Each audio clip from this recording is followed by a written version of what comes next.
Hello students, this is science chem. तो आज के लेक्चर में हम डिस्कस करेंगे एक नया टॉपिक, मॉडल्स ऑफ एटम। इससे प्रीवियस वीडियो में हमने एटम के सब एटॉमिक पार्टिकल का डिस्कशन किया, जिसमें सबसे पहले हमने इलेक्ट्रॉन, फिर प्रोटॉन और लास्ट में न्यूट्रॉन पढ़ा। तो आगे हम 2 से 3 लेक्चर में डिस्कस करेंगे मॉडल ऑफ एटम, यानी कि जब एटम के सब एटॉमिक पार्टिकल डिस्कवर हो गए उसके बाद बात आए कि एटम एक्चुअल में नजर कैसा आता है, यानी कि अगर हमें एटम का स्ट्रक्चर बनाना पड़े तो हम कैसे बनाएंगे। तो इसकी स्टार्टिंग में जो सबसे पहला मॉडल आता है वो आता है थॉमसन मॉडल ऑफ एटम। तो आज हम यही डिस्कस करेंगे। तो हेडिंग लगाइए, टॉपिक रहेगा हमारा थॉमसन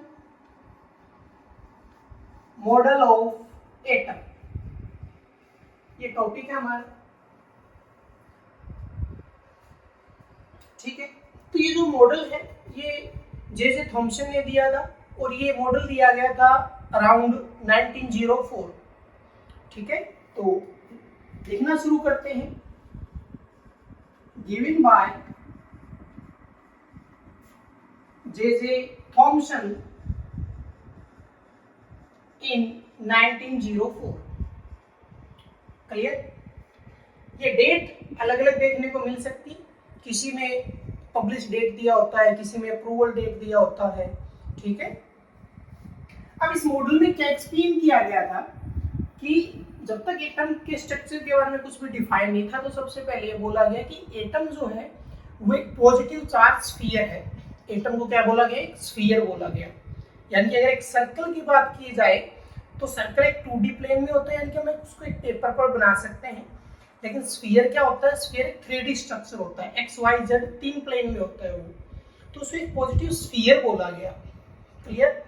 और अगर क्योंकि हमने सब एटॉमिक पार्टिकल डिस्कस कर लिए हैं, यानी कि हमें नेगेटिव चार्ज का पता है, पॉजिटिव चार्ज का पता है, लेकिन यहाँ पे किसी भी इलेक्ट्रॉन या प्रोटॉन वर्ड का यूज नहीं किया गया था। जब ये मॉडल आया उसमें सिर्फ नेगेटिव चार्ज और पॉजिटिव चार्ज लिखा गया, ना कि इलेक्ट्रॉन और प्रोटॉन लिखा गया। क्लियर। तो इसके अकॉर्डिंग क्या था? Atom is a positive charge sphere. Atom क्या एक पॉजिटिव चार्ज स्फीयर है, इन विच, एक नया पॉइंट हो रहा है, in which negative charge is embedded at different places। यानी कि अब क्योंकि नेगेटिव और पॉजिटिव दोनों चार्ज होते हैं, तो पूरा स्फीयर तो पॉजिटिव हो गया, लेकिन उसमें नेगेटिव चार्ज क्या है? वो एम्बेडेड है, अलग अलग पॉइंट्स के ऊपर प्रेजेंट है। यानी कि अगर देखा जाए तो दिखने में पॉजिटिव ज्यादा नजर आ रहा है क्योंकि पॉजिटिव स्फीयर है, नेगेटिव अलग अलग पॉइंट्स पर तो वो कम नजर आ रहा है। लेकिन क्या बोला गया आगे? But the magnitude of negative and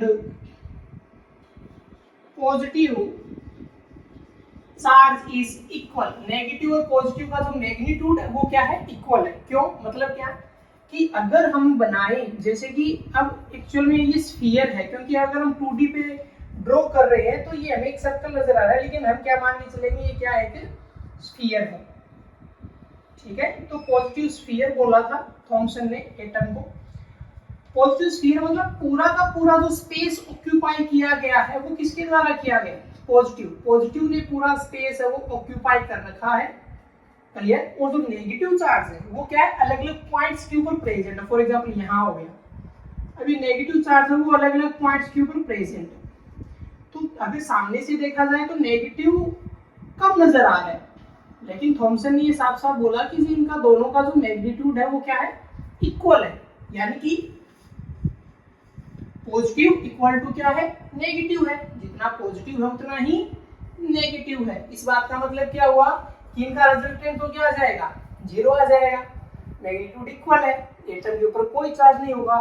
तो यहां से इस मॉडल का जो सबसे इंपॉर्टेंट पॉइंट था वो यही था कि जे थॉमसन ने एटम को क्या बोला? न्यूट्रल बोला। यानी कि एटम इज न्यूट्रल। यानी कि ये जो मॉडल है ये क्या एक्सप्लेन करता है? ये क्या एक्सप्लेन करता है? explain maintain the neutrality of atom, यानी कि एटम का सबसे इंपॉर्टेंट प्रॉपर्टी कि वो न्यूट्रल है, उसमें प्लस और माइनस क्या है, इक्वल है, यानी कि अपनी एलिमेंट्री स्टेट में without in form of any ion, ना वो प्लस है ना वो माइनस है, वो क्या है, न्यूट्रल है, उसके ऊपर कोई चार्ज नहीं है। तो ये इस मॉडल का इंपॉर्टेंट पॉइंट था, यानी कि अब इसको अगर हम ध्यान से देखें कि पॉजिटिव स्फीयर बोला है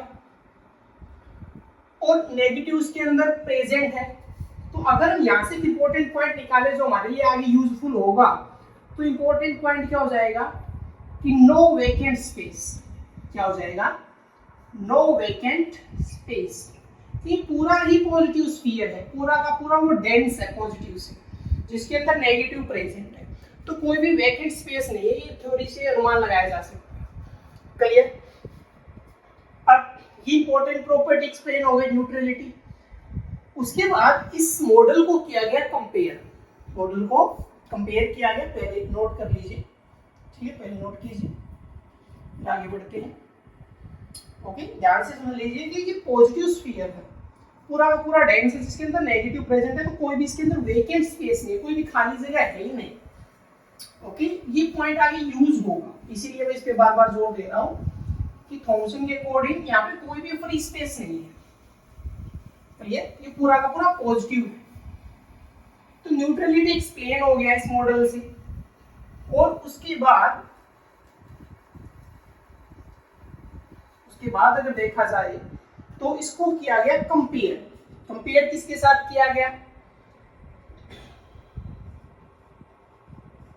कंपैरिजन में था जी वाटरमेलन, क्या था,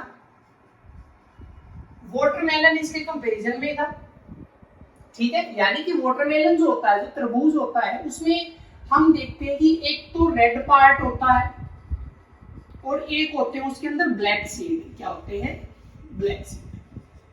तो जो रेड पार्ट है, यानी कि जो इटेबल पार्ट है, उसको बोला गया पॉजिटिव, क्या बोला गया, पॉजिटिव पार्ट, यानी कि पॉजिटिव चार्ज बोला गया, वो पॉजिटिव चार्ज को रिप्रेजेंट करता है, जो इटेबल पार्ट। जो ब्लैक सीड है, जो क्वांटिटी में कम नजर आते हैं लेकिन मैग्नीट्यूड में इक्वल बताया था थॉमसन ने, वो सारा किसको रिप्रेजेंट करता है, नेगेटिव पार्ट, यानी कि नेगेटिव चार्ज को। तो ये कंपैरिजन किया गया, इसलिए इसको क्या बोला जाता है, इसको ये भी बोला जाता है वाटरमेलन एक्सपेरिमेंट या water experimental model of atom. ये भी बुक्स में आपको लिखा हुआ नजर आएगा, different name, watermelon model of atom. एक दो कंपैरिजन और है, लेकिन ज्यादातर यही यूज में किया जाता है। क्लियर? अब एक प्रॉपर्टी तो निकला है न्यूट्रलिटी, अब इसके निकालेंगे बाद में लिमिटेशन। अब एक पॉइंट हमेशा ध्यान रखना, लिमिटेशन यानी कि कमियां। अब इसके ड्रॉबैक कह लो, लिमिटेशन कह लो। ड्रॉबैक कब आता है, इसको ध्यान से समझ लेना बारीकी से, कि थॉमसन ने अपना मॉडल दिया, ठीक है, इससे लोगों को पता चला कि एटम के बारे में कुछ ऐसा है। अब लिमिटेशन दो तरीके से निकाली जाती है। पहला कि जब ये मॉडल दिया गया तो अगर इस जैसा ही सेम कंसेप्ट उस टाइम प्रेजेंट है, उसी टाइम कि 1900 के आसपास एक मॉडल आया, तो उसी टाइम अगर कोई ऐसा पॉइंट, कोई ऐसा थ्योरी, कोई ऐसा हाइपोथेसिस, कोई लॉ अगर प्रेजेंट है जिसमें प्लस माइनस एटम को लेकर बात हो रही है, तो या तो उससे कंपेयर करो तो पता चले कि बेटर कौन है, ठीक है, पॉजिटिव पॉइंट किसके ज्यादा है, नेगेटिव किसमें है, ठीक है। या क्या होता है कि ये पहले मॉडल आ गया, उसके बाद नेक्स्ट मॉडल आया, क्योंकि हर एक चीजों में बार बार इन्वेंशन, एक बेटर की तलाश होती है, तो बाद में भी कोई मॉडल आता है, तो बाद वाले को इससे कंपेयर किया जाए। क्लियर? दो तरीके से आते हैं, या तो उस टाइम अगर कुछ प्रेजेंट हो तो कंपेयर करके देख लो कि जी सही है या नहीं है जो बोला गया, या उसके नेक्स्ट टाइम में जो चीज डिस्कवर होके आती है, यानी कि नेक्स्ट मॉडल आता है। तो थॉमसन मॉडल को का लिमिटेशन कब निकला, जब उसको कंपेयर किया गया। जो नेक्स्ट मॉडल हम डिस्कस करेंगे सेकंड, जो क्या था, रुदरफोर्ड मॉडल ऑफ एटम, उससे कंपेयर जब किया गया। रुदरफोर्ड मॉडल जो था ना, अब ये तो एक नॉर्मल सी थ्योरी आ गई हमारे पास कि पॉजिटिव स्फीयर है जी, ये है, लेकिन रुदरफोर्ड जो मॉडल था एक हिसाब से वो एक्सपेरिमेंटल मॉडल था, एक्सपेरिमेंट बेस्ड था, और जो एक्सपेरिमेंट था उसमें वो क्या था, स्कैटरिंग एक्सपेरिमेंट था। स्कैटरिंग हम पढ़ चुके, न्यूट्रॉन का हमने डिस्कवरी किया, उसमें वो स्कैटरिंग एक्सपेरिमेंट था, यानी कि पॉजिटिव पार्टिकल्स को उनका यूज करके, अल्फा पार्टिकल्स का यूज करके वो स्कैटरिंग प्रोसेस होता है। तो रुदरफोर्ड का मॉडल वो स्कैटरिंग था, एक्सपेरिमेंट पर बेस्ड था। तो रुदरफोर्ड के मॉडल के जो पॉइंट्स थे, जो चीजें इन्होंने एक्सप्लेन की थी, अब इन्होंने अपना मॉडल दिया तो जाहिर सी बात है थॉमसन के साथ कंपेयर किया जाएगा, ये थॉमसन ने ये बोला है, रुदरफोर्ड ने ये बोला है, ठीक है। तो जो रुदरफोर्ड के पॉइंट थे वो थॉमसन का मॉडल एक्सप्लेन नहीं कर पाया और वही इसका लिमिटेशन बना। यानी क्या लिखेंगे, note explain the points of scattering experiment of